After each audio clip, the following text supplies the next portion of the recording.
그래서 아드님이 이제 그렇게 보내고 이혼하고 아버지에 대한 복수심으로 탈북을 하십니다. 그러니까 다른 분들과 탈북의 계기도 완전히 달라요. 뭐 중국, 미얀마, 태국 통해서 대한민국 오시는 그 과정도 물론 쉽지는 않았겠지만 한국에 2009년에 도착하셨던가요? 딱 오셔서 국정원에서 기자회견을 열어달라 하셨다고요? 국정원이 완전히 미친년이구나.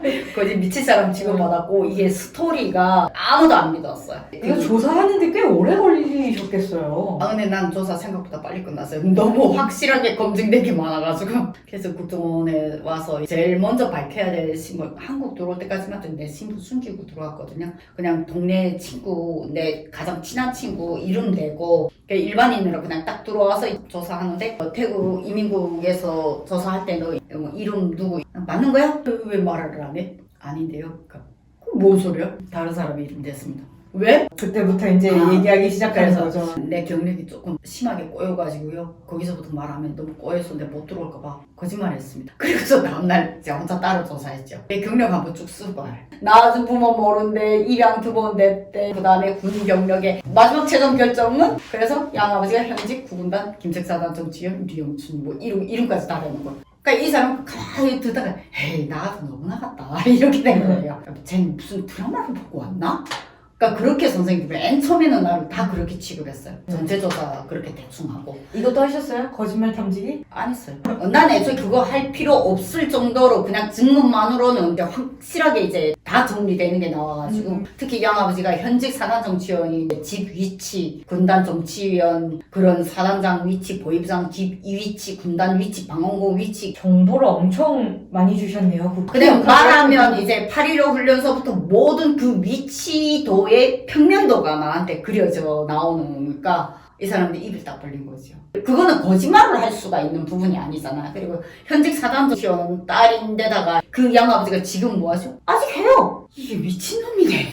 그때 당시 이제 국정원이 와서 뒤집어졌고 기자회견 하겠다 했더니 그냥 가만히 있어. 이러고 오히려 양아버지를 포섭해서 한국 데려오고 싶어 하더라고. 나보고 옆자리에 둘라니까. 데리고 오세요. 내가 써줄게.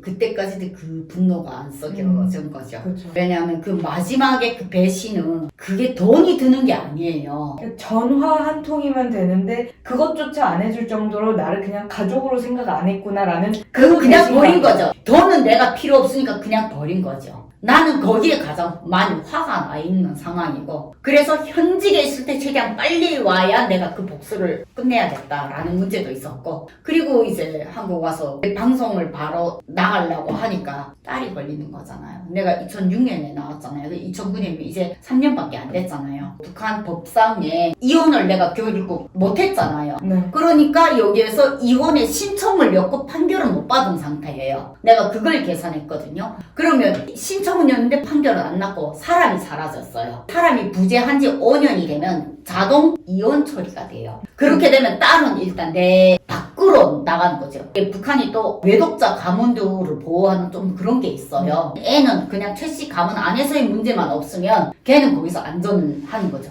내 딸 안전이 우선이니까. 그리고 내가 복수를 해야 되는 거잖아요. 그래서 일단 숨죽여서 기다린 거죠. 5년을 또. 그래서 2011년까지 기다렸는데 12년에 내가 우리 아들 출산하면서 그해 겨울부터 다시 추스리면서 소소하게 활동을 시작하면서 그 다음해부터 본격적인 활동하면서 뉴스에 나갈 때 제일 먼저 TV조선에 내가 그걸 먼저 언급했죠. 지금 한국 오신 지 15년 차잖아요. 그쵸. 복수 성공하셨습니까? 연락 받으신 거 있으세요? 처벌받았어요. 처벌 받았어요? 성공하셨네요. 그러니까 이런 문제가 있더라고요. 그 당시에 결국은 내가 그걸 말함으로써 오빠의 한, 우리 두 사람의 한을 푸른 거잖아요. 방송을 막 하기 시작하면서 국정원에서 찾아오기 시작하죠. 이 방송 때문에 저쪽에서 이 사태가 벌어졌고 그리고 결국 2015년에 마지막으로 딱 찾아와서 처벌받았다.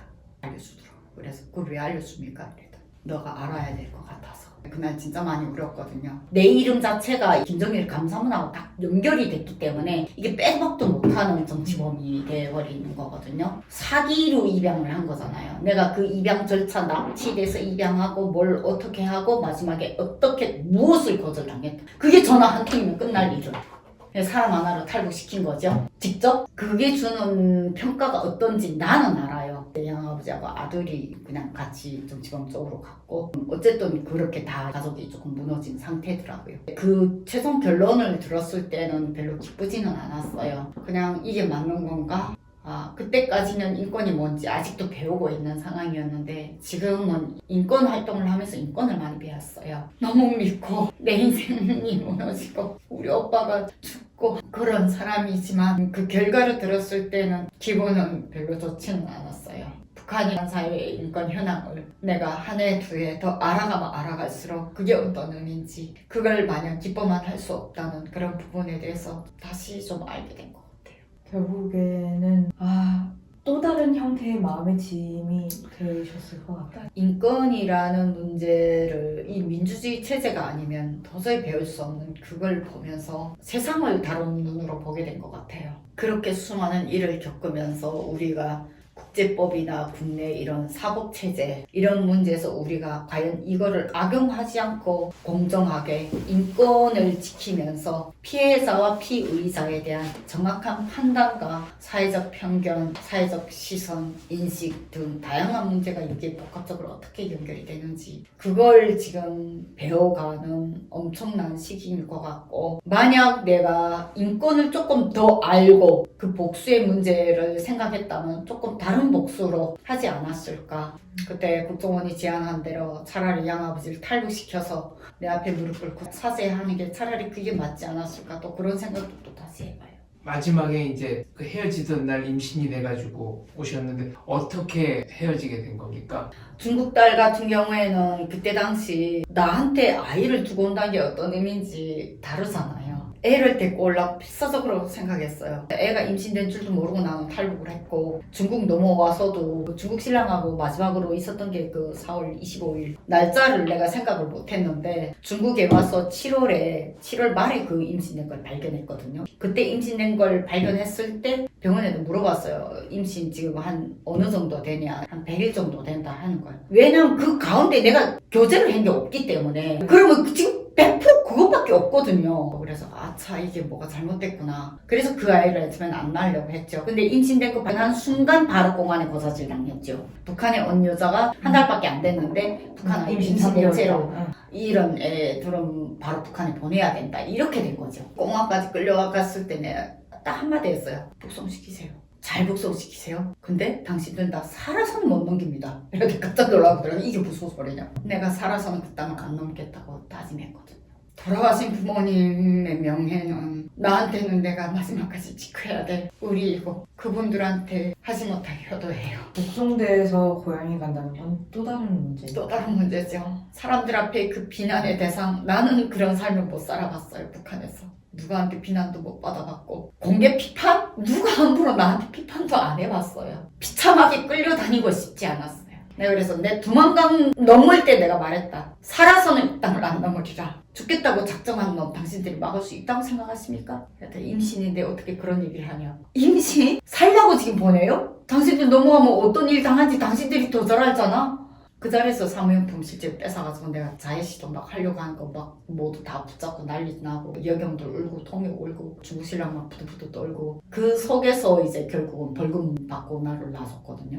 그러니까 그 모든 본인의 어린 시절과 본인이 낳은 아이들이 또 겪은 일들 이 모든 그 경험들이 모여서 통일맘연합회가 된 거죠. 그렇죠. 낳아준 부모를 모르는 나의 인생은 통일망을 만들 때 최소한 내가 낳은 자식들이 엄마를 원망하는 그 삶은 살지 않게 하리라. 그것이 내가 의도했던 의도하지 않았던 그 아이들에게 먼 날 만날 때 엄마는 너를 찾기 위해서 이렇게 노력했다 라는 게 헤어진 기간에 대한 위로가 되길 바래서 미친듯이 통일맘 이루는 거죠. 통일맘연합회 대표로서 활동을 하시면서 인권 활동, 특히 북한 여성들, 탈북 여성들을 위한 활동을 굉장히 많이 하고 계신데 유엔에서 제네바에 가셔서 연설도 하셨잖아요. 그때는 어떤 주제로? 그때 바로 내 아이 안고 싶어요 라는 주제로 해서 중국 정부의 강제북송 정책으로 인해서 중국 자녀와 엄마와 아이들이 강제로 이제 분리될 수밖에 없는 강제 북송을 당하던 한국으로 오던 어느 쪽이든 강제로 이별할 수밖에 없는 이런 구조상의 문제를 제기를 하면서 중국 UPR이라는 게 유엔에서 유엔 가입 국가들을 상대로 국가별 인권 정례 검토라는 게 있어요. 그것이 바로 작년이 중국의 UPR 그 시기였고 그러한 UPR 시기에 우리가 UPR 보고서를 내면서 9월에 정기회의 인권 이사국 정기회의 때 가서 사이드 이벤트로 해서 중국 UPR에서 이 문제 왜 반드시 다뤄줘야 되는지 문제를 내가 거기에서 발표를 했고 그 연장선으로 올해 1월에 또 다시 UPR 본회의 때 가서 유엔에서 중국 UPR에 관련된 문제를 진행되는 그 모든 국가들이 또 이제 공고안을 엮는 게 있어요. 그럼 국가들을 설득하면서 중국 정부에서 강제 북송을 못하게 당신 국가들이 직접 여기에 공고를 넣어야 된다. 왜 이 공고를 들어가야 되는지라는 문제를 이런 포토카드를 제작을 해가지고 현장에서 많이 뿌렸고 그 사람들한테 강제 북송 자체가 절대로 북한이 혼자서 할 수 있는 일이 아니다. 그럼 북한 인권이 유린이 되게끔 중국 내에서 벌어지는 그 수많은 인신매매, 자녀 분리, 강제 낙태, 그 아이들이 엄마 없는 아이가 되는 거, 엄마들은 그 아이들을 버린 게 아니라 그 강제 북송 정책을 피해서 한국으로 왔는데 결국 그 아이들하고 생이별이 되는 상황, 이러한 구조적인 제도의 문제다. 이거는 정부의 책임이다. 라고 내가 그 문제에 대해서 설득을 했거든요. 그래서 이번 UPR 보고서에서도 한국 정부도 상당히 많이 움직였고 유럽연합에서도 상당히 많은 협조를 줘서 우리가 그 문제를 많은 국가들에게 설득을 했고 유엔 특별기구나 특별보고관들 이런 수많은 기관들을 제네바에서 3주 동안 하루에 한 끼 먹으면서 돈 없어서 그 미팅을 하면서 이 문제를 상당히 많은 사람들한테 직접 찾아가서 설명을 드렸어요. 요즘은 이제 IT 시대이기 때문에 대체로 비대면이나 온라인으로 아니면 이메일 보내는 걸로 하는 거잖아요. 근데 이메일이나 서류를 보내서 끝나면 이제는 이메일 때문에 너무 쌓여서 그걸 다 못 봐요. 그리고 진실되게 전달되기가 맞아요. 어려워요. 그러니까 직접 만나서 전달을 하게 되면 결국 감정이 전달되고 우리의 진심이 전달되잖아요. 중국 UPR에 관련돼서 이 포스터를 들고 저하고 딱 2명이 갔거든요. 그 2명이 그 400명을 이겨보겠다고 그 포스터를 가지고 정말 전쟁을 치르고 왔어요. 그 활동들이 좀 의미가 있다고 생각하는 게 올해 유엔에서 처음으로 북한 여성 인권에 대해서 중국이 지금 잘못하고 있다고 맞습니다. 처음 언급을 맞습니다. 했습니다. 뒤에서 이런 분들의 희생과 활동이 있기 때문에 그 덕분에 이루어지는 일들이라고 생각해요. 그때 그분들이 그런 말을 해주더라고요. 어떻게 우리가 20년 동안 이걸 몰랐네. 우리가 왜 이걸 몰랐냐. 너무 미안하다. 그 많은 사람들이 가장 감동을 받았던 게 대체로 피해자들은 제3의 NGO를 통해서 우리한테 와서 증언하고 간다. 근데 피해자가 조직을 결성해서 그 조직의 이름으로 그 수많은 사람들의 데이터와 자료를 가지고 직접 이렇게 찾아와서 설득을 하는 거는 정말 당사자가 아니면 어렵다. 제 손 붙잡고 오시는 분들도 계셨고 실명은 거론할 수 없지만 유엔 대표부에 있는 사람들이 대부분 신원에 관련된 보안이 상당히 높으신 분들이잖아요. 그리고 유엔 가입 국가들 속에서도 대체로 외교관들이 다 비공식 만남을 있거든요. 중국에 뺨 맞은 나라, 중국이 뺨 때린 나라, 중국하고 관계가 안 좋은 나라, 이런 나라들을 한 80여 개 국가로 추려가지고 그 나라들의 이메일을 다 보내면서 언제든지 찾아와라. 유엔 커피숍에 그 홀에 우리가 이 기간 동안 있겠으니까 언제든지 와라. 궁금한 거 있으면 와서 질문해라. 그리면서 버텼어요. 그래서 거기에서 그 많은 사람들을 설득을 하면서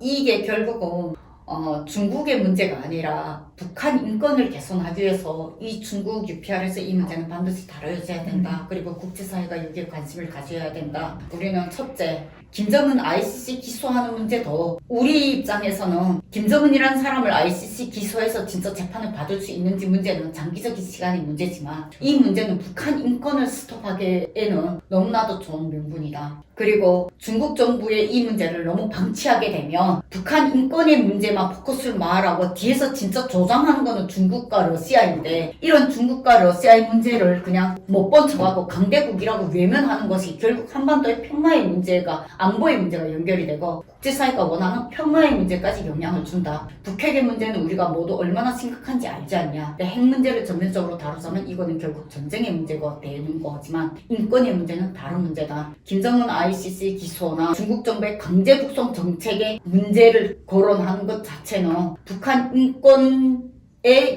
효과가 나는 것처럼 보이지만 진짜 효과는 국제사회 평화다. 핵이라는 문제에서의 진짜 문제를 제압하는 또 다른 군사안보 정치와 연결된 정말 중요한 문제다. 이런 피해자들이 있다는 그들의 아픔이 왜 일어나는지 근본 뿌리부터 보고 그 뿌리가 다시는 진행이 되지 않도록 그 근본을 잘라달라. 그런 문제로 제가 많이 이번에 설득을 했어요. 비영리 단체를 운영하는 게 쉽지는 않습니다. 그렇죠. 네. 제일 어려운 문제죠. 네, 늘 크고 작은 어려움들을 겪고 계실 것 같은데 앞으로 단체 대표로서의 목표가 있으시다면? 운영에 관련된 문제를 말씀하셨는데 아마 베나TV도 뭐 여러 고충을 많이 겪었겠지만 운영이라는 문제는 생각보다 어려운 문제잖아요. 이러한 어려운 문제를 우리가 이겨나가기 위해서는 정말로 적극적인 지지자가 필요해요. 통일만연합회는 더 많이 성장을 할 수 있는 작은 NGO지만 국제보고서, UN 가입 국가들을 이제는 직접 설득하는 이런 NGO, 다양한 정착지원 프로그램과 인권 프로그램이 1년에 몇 개씩은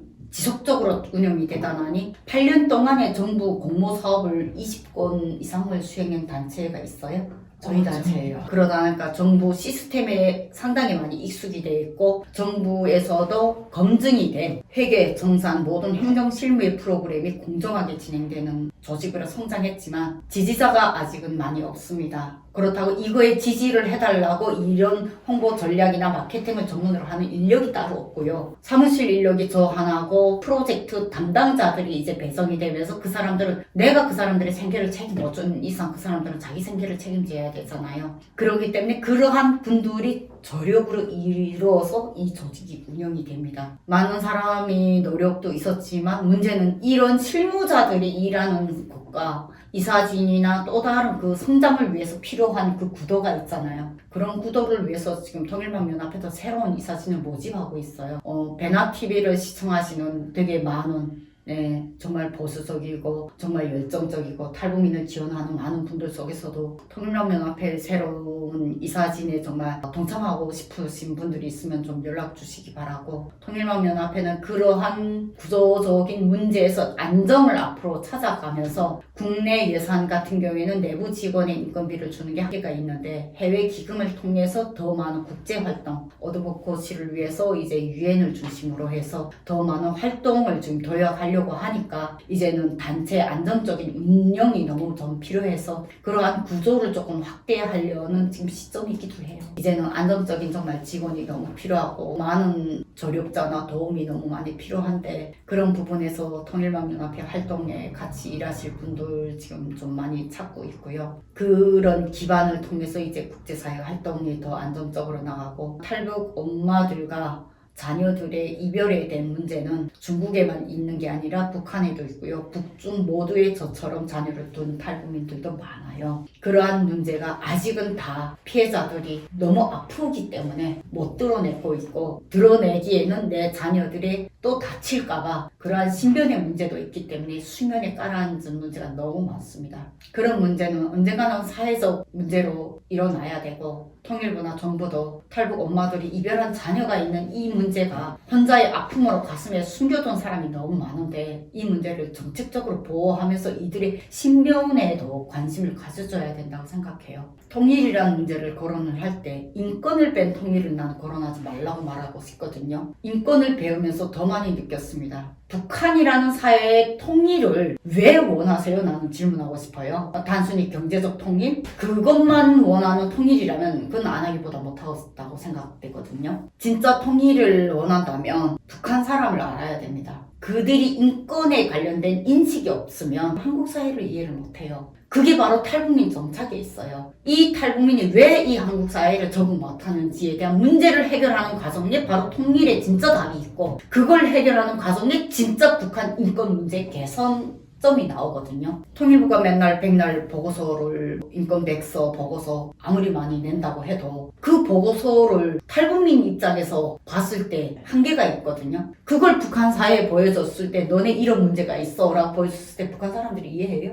이해할 수 없죠. 그거는 통일부의 실력을 검증하기 위한 또 다른 수단일 뿐이에요. 한국인의 시각으로 쓰여진 것은 맞아요. 바로 그거예요. 100% 동감을 이끌어낼 수 없다고 생각해요. 우리 보고서를 왜 유엔이나 제네바에 있는 그 많은 사람들이 공감을 했냐면 당사자잖아요. 당사자 시각으로 쓴 거고 당사자의 입장에서 쓴 거예요. 그게 달랐던 거예요. 이 많은 일을 하기에는 너무 벅차네요. 하나하나 하시는 일이 너무 많은데 네, 맞아요. 더더욱 건강관리를 열심히 하셔야겠어요. 정말 긴 시간 내주셔서 정말 하기 힘든 이 속 이야기 다 털어놔 주셔서 너무 감사드리고, 저는 오빠가 그래도 하늘에서 정말 많이 응원하고 정말 자랑스러워하고 있을 것 같다. 우리 오빠가 내 꿈에 딱 한 번 나왔거든요. 내가 첫 증언 한 날에 그때 당시 이제 출연료가 20만 원이었어요. 근데 거기서 세금 제하고 19만 6천 원 들어왔는데 내 꿈에 나타나서 내 손에 재주는 거예요. 그래서 내가 이 돈 또 어디서 났어? 어디서 또 못된 짓 할 거 아니지? 이랬더니 아니야, 웃으면서 그러는 거예요. 그리고 오빠가 한국에 맨 처음에 왔을 때 내한테 나타나서 술 한 잔만 달라고 하더라고. 그리고 지금까지 아직은 안 나와요. 그러니까 오빠는 나를 그렇게 위로해줬어요. 뒤에서 늘 응원하고 계실 것 같아요. 조금씩 또 이 활동을 하시면서 점점 마음의 짐을 좀 내려놓으셨으면 좋겠어요. 그 모든 아픔을 이런 활동으로 승화하고 계신 모습이 정말 존경스럽습니다. 내 인생 자체를 가지고 아프다고 힘들다고 주저앉으면 저 못 살아요. 근데 저 살아야 되잖아요. 내가 낳은 그 아이들 반드시 얼굴 볼 거고 한국에서 나와서 지금 키우는 그 아들한테도 엄마로서 엄마 자리 꼭 지킬 거예요. 힘이 돼줄 거고. 그래 살자니 아픔이 기억에서 차라리 지워졌으면 좋겠는데 안 지워지잖아요. 그럼 이겨내야죠. 우리 오빠의 아픔을 이겨냈듯이 그렇게 하나둘 이겨내 나가고 있습니다. 이렇게 열심히 살고 계신 우리 통일맘 연합회 대표님 많은 응원 부탁드리고요. 오늘 여기서 마무리하겠습니다. 정말 감사합니다. 감사합니다.